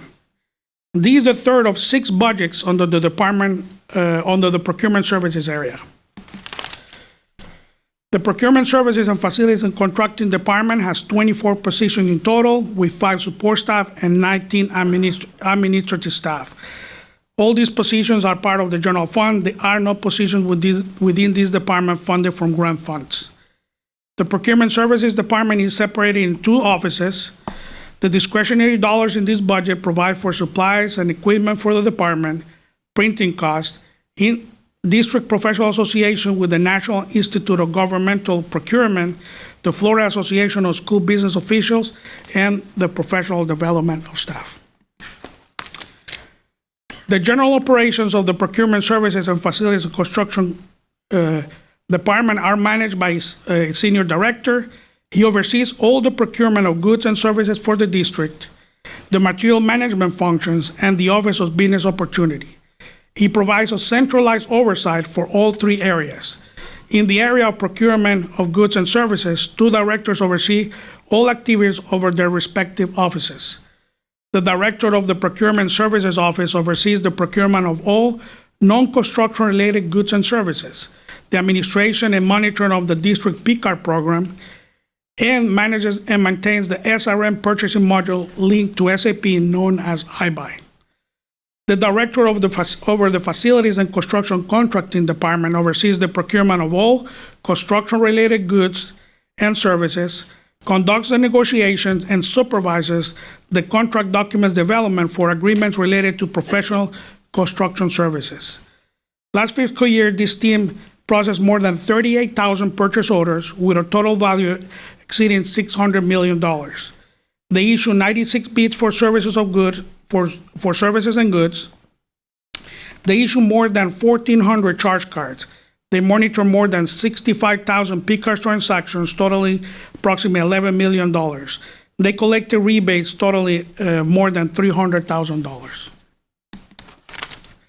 Now on page 16 is the next budget in the procurement services area. This is the 4th of 6 budgets. And this will be the Business Opportunity Office, number 8206. The Business Opportunity Office budget includes 4 positions in total, with 1 support staff and 3 administrative staff. All these positions are part of the general fund. There are no positions within this department funded from grant funds. The discretionary dollars in budget 8206 provide for supplies and equipment, printing costs, district professional associations with the National Institute of Governmental Procurement, the Association of School Business Officials, various chambers of commerce, and professional development of staff. The Office of Business Opportunity manages and monitors the district minority and women-owned business enterprises, the local developed business, and veteran business enterprise programs. They conduct outreach, education, and networking sessions. They monitor subcontractor changes and relationships. This team hosted and attended over 89 events last fiscal year. The OCPS Office of Business Opportunity database has contact information for over 1,500 firms. Of those in the database, 200 hold current certifications as MWBE, LDB, and BVE. Next is page 17. We're getting close. Now we have the budget for the surplus property department. Hey, 8-1. you're the one who's having to do all the talking. Yes. Don't Sorry. worry about us. I'm glad to share all this information about my team, though. Now we have the budget for the surplus property department, number 8114. This is the fifth of 6 budgets under the procurement services section. The surplus services department includes 7.34 positions in total, with 6.17 support staff and 1.17 administrative staff.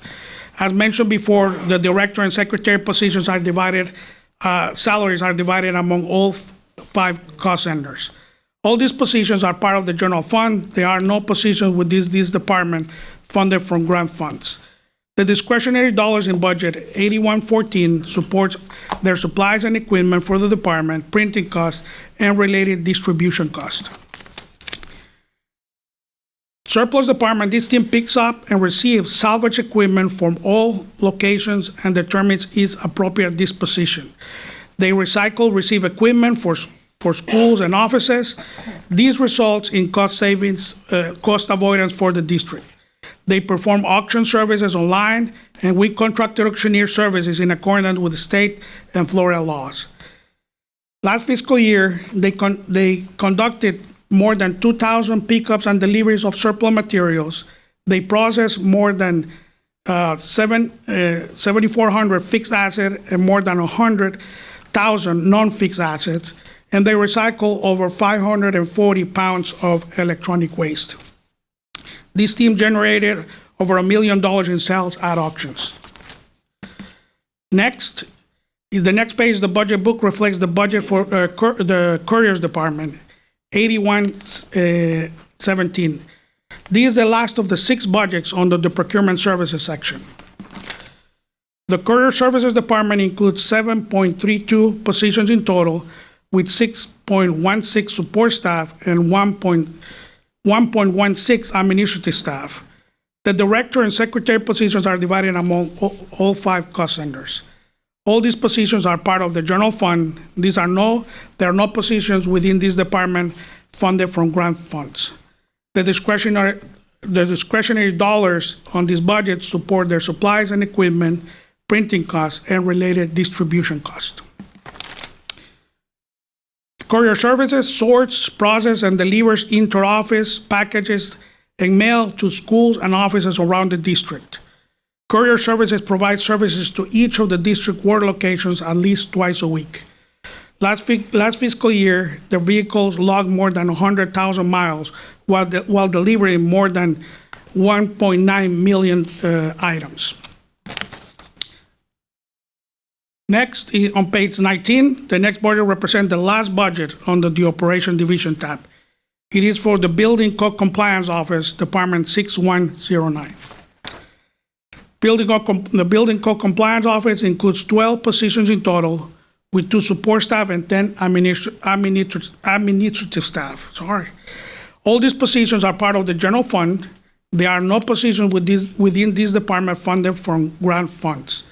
The discretionary dollars on this budget support the general office supplies and equipment for the department, their fuel and vehicle maintenance, technology tool support, limited contracted document code review services, memberships to the International Code Council and the Building Inspection Association of Florida. Also, they include license renewals with the Florida Department of Business and Professional Regulations. And lastly, they have some funds assigned for professional development of staff. The Building Code Compliance Office enforces all Florida building codes, including building, plumbing, mechanical, electrical, fuel, gas, accessibility, and energy conservation.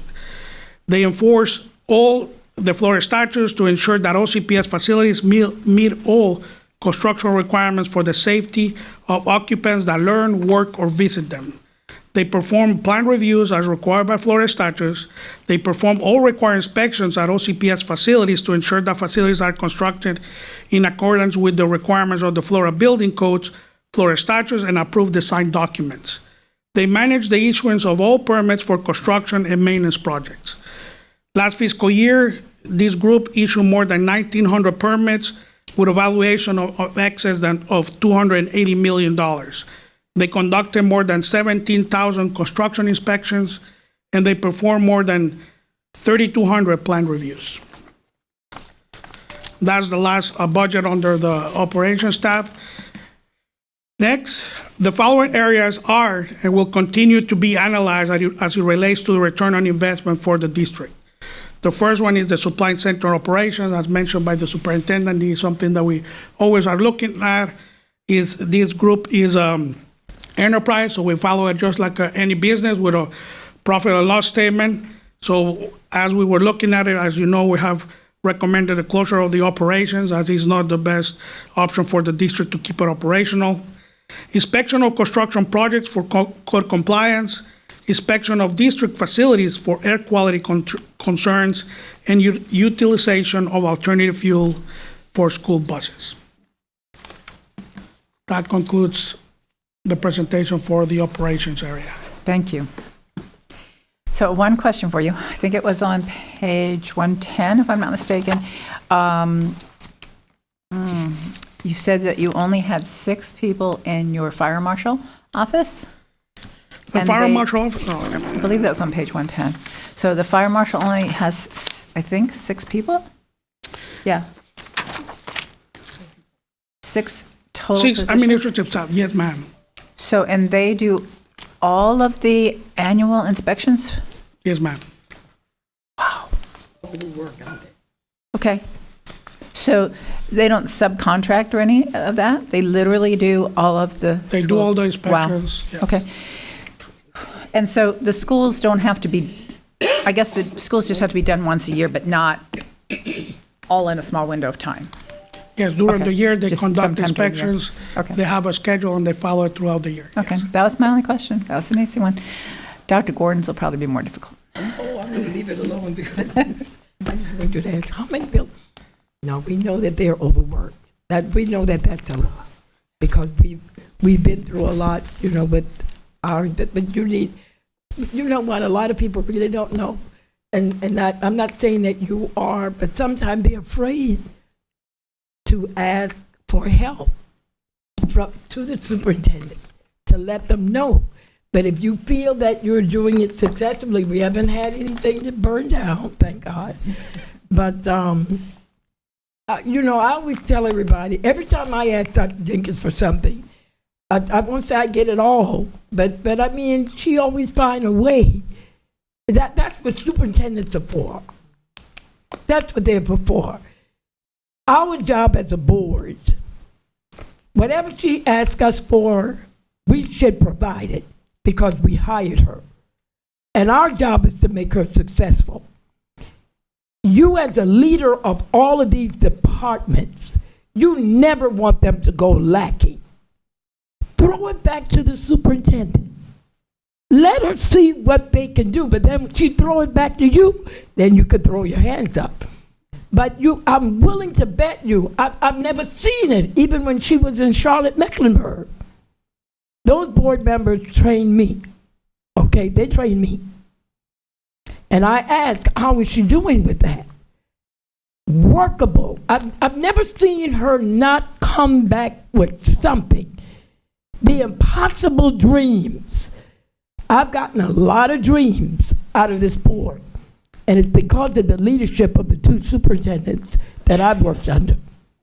But if you don't tell them that you are lacking, that your people are hurting, that your people need one, I bet board service, I know when board service hurts, because they just run around like little chickens with their little heads cut off. And I have to go knock on the door, Dr. Jenkins, can you hire somebody? Well, guess what? The person they hired is now my person. And I'm just saying, Arabia. I know that they were overworked, but some kind of way she got her in as she wasn't even full time. She was just what? Hired as temp. Now she's running cat board. That's hard. But if you can get through me, you'll end up being like Susan, next to the superintendent. Because I'm trying to tell you, don't be afraid to improve your department. Because when you improve your department, you improve the board. You make your list. You put your list. You set your goals. Dr. Jenkins, I just can't do it. Or if I can't do it, let's get together and let's see how we can make it go. But if you just keep going with 6, now you know she's not comfortable. I'm not comfortable with that. You shouldn't be. Lord, what if, now I don't even want to say it. Because I'm not going to do. I'm not going to do like Chip did today. Just made all those hypothetical things. I said, Lord, he's going crazy now. We don't want any hypothetical, but to make you always want to improve your department. So if you're lacking in something, they know how to shift it. That's why they're trained. They're trained by the best. Superintendents are trained by the best. And they got to make and I've never seen her fail. I'm just being honest. We may not always agree with everything, but it always comes out successful. It's always successful. So now, slide 88, please. Let me make sure. Okay, same thing. Okay, and I know it's hard, but yours is a little bit easier. Your diversity still got to be there. You cannot fall back into the same vestiges we got out of through the DSEG order. Unitary status is here to stay. We have a committee that is not going away. That committee is under the general counsel. They're not going to go away. We're not going to be embarrassed like we were before when they asked the committee to come forward to the board and nobody could remember who's on the committee. They are well trained, and they're going to question the board, and they are going to question the superintendent. You want the board and the superintendent to look good when that community group comes before you, because they represent every board member up here. So you got to stick with that. If you go to, I think it's slide 129.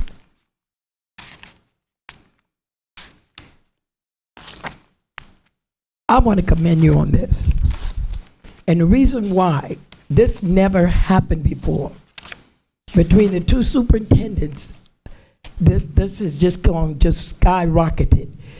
You have ensured, you put on your website, I just want to give you all outstanding accolades for this. Now, I can't say within the last 6 months, because I haven't really kept up because of what I see from what's being built, because I try to get to everybody's site and every district to see what it looked like and what you all are doing. But I've had them to write and comment how you included. Dr. Jenkins added the veterans. That was unbelievable. This board wanted it done. They didn't know how it was going to be done, but the veterans came and Dr. Jenkins said, we didn't even have to vote on it. She just said, but we did. But she said that shouldn't be a problem. And it was a community that added the veteran-owned business in there. Now, at that particular time, your department kept up with veteran organizations, which is very important. I don't know if you're doing it now. But at that particular time, when Dr. Jenkins got that language in there for us, minority, women, small businesses, they came before us, those public. So I'm assuming, since, they really haven't been back, that you're doing a great job with it. But what I'm saying, even though they have not been back, you do not want to lose touch. And especially now, in this day and time. Okay, then there was another slide, I think page 1, where did I say? 1, there. Any one of the slides where you use the 0.34 and the 0.17 employment, help me understand that. Is that a half a person? I'm just kidding. I mean, what is that? Overtime? How many hours overtime? What incentives? How can a person get a position as 1.17? Help me with the 6. You got 6.17 support staff. And then you got 1.17 administrative staff. Are we overworking those people? Okay, and then if we are overworking them, wouldn't it be better just to get a whole number? And, I'm not a math teacher, but there are math teachers out there. And then would that 7.34 position really be what you want? Nobody else gave us a report like that. So is it more money? Is it overtime? Is it an incentive that your staff want to do? Is it an assignment where they give us bus duty with no little stipend? Yes, Dr. Gordon, in the case of the fractional positions that you saw, they're in the area of material management. There's two positions there, one secretary and one director. What we did is that we have divided their costing among 5 different cost centers, but actually if you add it all up, they will add up to one. So mainly we have one portion on courier services, one portion on surplus, one portion on material of the warehouse. Okay, let me stop you so I can understand. So you got some people doing dual positions? No, because the person oversees multiple departments. So what we did is that we divided his and her salary. He is the director and one or secretary among all 5 departments that he oversees. Is it working for you? Yes, because he oversees all departments, so we see the cost even out among depending on the effort that he does for each one of those groups. Okay, I've just never seen it done like that before. So if it's working, well, I haven't heard anything. So I just didn't understand the point 17 and the point 34. Okay, thank you. No. Dr. Jenkins, thank you, Madam Chair. Thank you. Before we close out, no other members have indicated an interest in being recognized. Let me just check with Member Gallo if she's still on the line, if she has any questions I don't have any. before we conclude. Hey, hi, Chair. Thank you so much. I don't have any questions. I just want to thank the entire team for this presentation this evening. I know that they put a lot of work and effort into it, and I just really appreciate it. So thank you. Absolutely. Dr. Jenkins. I can probably bring this plane in for a landing. Just a couple of comments. One, I want to thank the board again for going through this painstaking process. Board members are very familiar with the budget, but to go through this kind of review, I think, is helpful, but also that we are broadcasting for those from our union and any of our employees who might be interested, as well as the general public, live streaming that. Member Gallo did say the live stream is slightly delayed, so if she's listening to us and watching the live stream at the same time, it may be a little bit not confusing, but just a bit of a drag on the broadcast. But anyone else who's watching the live stream can see the painstaking detail that this board is going through to see how our dollars are expended. Now, a couple things I think are worth noting. First of all, your central support services run very lean. It's part of the comments that were made by Dr. Gordon and our chair are certainly well taken. We're like the 5th most efficient, or we have the lowest ratio for our administrative staff to student ratio. We're about 5th in the state out of 67 districts. We are the top when it comes to large urban districts. So we're very proud of that. The truth is we probably do have staff doing more with less. In years where we were trying to get as many dollars as possible for employee raises, my staff does know that there is sometimes an expectation that nobody's getting additional position because we need those dollars for raises. Does not mean that we don't have some needs, but we have made a priority around our raises. Now, when it comes to these actual divisions, you've got people, if you were in a strict budget cut mode, you'd have to ask each of the chiefs to just trim their staff, trim their departments by a certain percentage to balance the budget. Because you're not in that predicament, I think it's still a prime time to look at return on investment and whether or not we can save dollars like we did with our warehouse. You could also say, how much are we spending on professional development? And I know Pam Gould, Member Gould, will say that's the first area that goes when you got a tight budget. I would submit to you, if you combine their professional development dollars even, the numbers will not be excessive because we don't have that many staff to start with. and probably not enough to equate to significant pay raise dollars. So in a $4.5 billion corporation with about 25,000 employees, there is a cost for doing business, for running a business. We used to say in another organization that had large urban districts in it, that we have been accustomed to running a major corporation out of a shoebox and out of our garage. So there's a cost to doing business, but we still want to be efficient with limited resources and accountable to our taxpayers with the dollars that they entrust to us. So I'm very proud that we are fifth most lean when it comes to administrative.